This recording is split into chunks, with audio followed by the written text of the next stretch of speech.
Fees दूंगी, जो उस पैसे में अपना बिजली का बिल भरूंगी। मेरा ऐसा कोई मकसद नहीं था। थोड़ा सा उसको और बैकग्राउंड में लेके जाऊं और पीछे लेके जाऊं तो मेरा जो जन्म है वो एक गरीब परिवार में, एक मिडिल क्लास परिवार में हुआ। मेरे पापा एक किसान, हमारे पास 6 किले जमीन।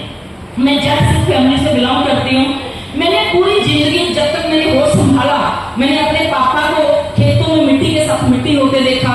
मैंने घर में डंगरों के साथ उनको डंगर होते देखा। मैंने कभी भी इनको लाइफ में हंसते, इंजॉय करते, घूमते फिरते, किसी शादी में जाते, किसी मेले में जाते, किसी त्योहार को एंजॉय करते हुए नहीं देखा।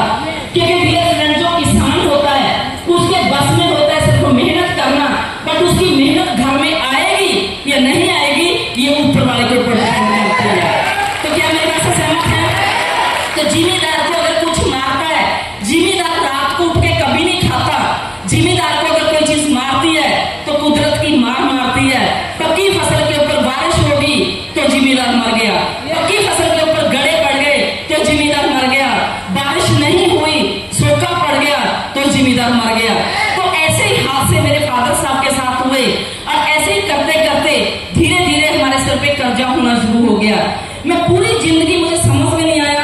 हमारे घर में अक्सर मैं लड़ाइयां देखती थी, मैं झगड़े देखती थी, और लड़ाइयां झगड़े जब देखती थी, कभी भी समय पे हमारी फीस नहीं जाती थी तो मम्मा पापा में झगड़ा होता था। हमारे घर में बहुत सारी परेशानियां थी, चुनौतियां थी, लड़ाइयां थी, झगड़े थे। उसके पीछे सिर्फ एक ही कारण था। मेरे मम्मा जब भी बोलते बच्चों की फीस, पापा बोलते थे पैसे नहीं है। मम्मा ने बोलना राशन खत्म, पापा ने बोलना पैसे नहीं है। बच्चों की बुक्स, पैसे नहीं है। बच्चों के लिए कपड़े चाहिए, सर्दी आ गई, पैसे नहीं है। तो दोस्तों, मैं एक ही बात सुनती थी कि हमें चीज या तो हाड़ी में मिलेगी या फिर सोनी में मिलेगी। पर जब भी हाड़ी आती, फसल आती, गेहूं आती, जब चावल आते, मेरे पापा बड़ी एक्साइटमेंट के साथ हिसाब करने जाते आरती के पास, और हम बड़े खुश होते थे कि अब नए कपड़े मिलेंगे, अब नई नई चीजें मिलेंगी। तो शाम को मेरे पापा जब मुंह लमका के अपना वहां से आते तो उनका फेस उतरा होता था, उनका मुंह नमका होता था। मेरे बड़े पापा एक ही बात पूछते थे कि अब फिर बकाया टूट गया। तो उस समय शब्द समझ में नहीं आता था कि बकाया टूटना किसको बोलते हैं। तो डियर फ्रेंड्स, ऐसे ही करते करते बट मुझे एक बात समझ में आती थी कि जितनी भी हमारे घर में लड़ाइयां थी, झगड़े थे, परेशानियां थी, जो भी घर में कुछ क्लेश था, उसके पीछे एक ही कारण था कि पैसा, पैसा, पैसा। उस समय मैं 7-8 साल की थी।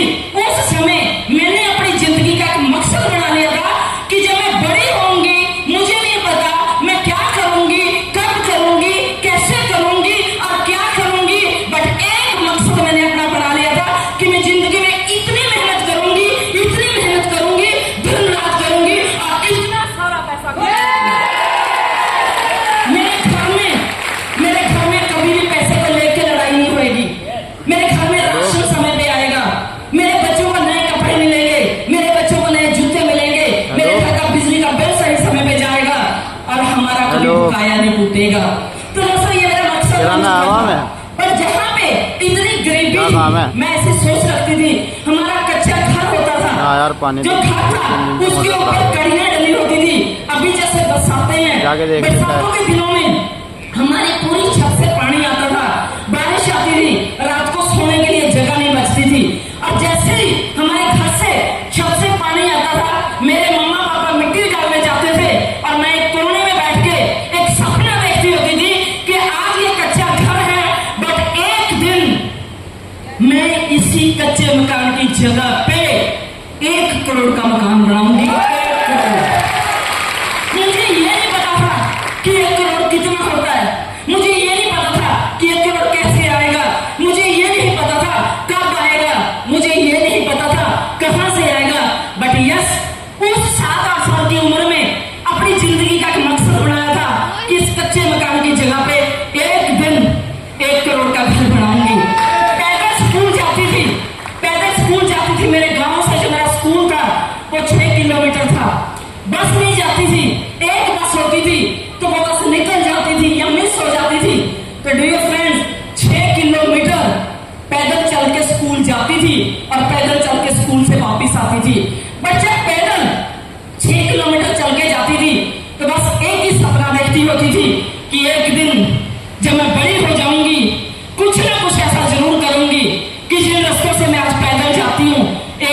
इन्हीं रास्तों के ऊपर अपनी खुद की गाड़ी ड्राइव करके पक्का जाऊंगी।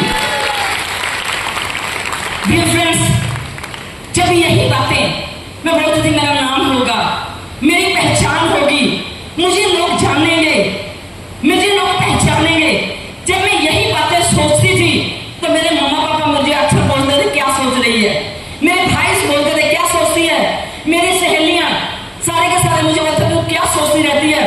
मैं उनको बोलती थी देखना, एक दिन मैं बहुत बड़े बड़े काम करूंगी, मेरे पास बहुत सारा पैसा होगा, मेरे पास करोड़ों का घर होगा, मेरे पास बड़ी बड़ी गाड़ियां होंगी, मेरे पास खूब सारा पैसा होगा। तो उन दोस्तों मेरा मजाक उड़ाते थे, जानना चाहते हैं वो मुझे क्या बोलते थे? कोई मुझे शेख चिली बोलता था, कोई मुझे मुंगेरी लाल बोलता था। पर डियर फ्रेंड्स, मैं उनको एक ही बात बोलती थी कि मुझे नहीं पता मैं शेख चिली हूँ, मुझे नहीं पता मैं मुंगेरी लाल हूँ, बट मुझे इतना पता है जो मैं यहाँ से सोच रही हूँ, जो खुली आंखों से देख रही हूँ और जो मैं अपनी जुबान से बोल रही हूँ, एक दिन ये सच पक्का होगा, 100% ये सच होगा। हाँ जी, क्या मेरे साथ है? यार मुझे देख लो, इनको क्यों देख रहे हो आप? इन्होंने तो वैसे घूंघट निकाले हुए हैं, थोड़ा सा मुझे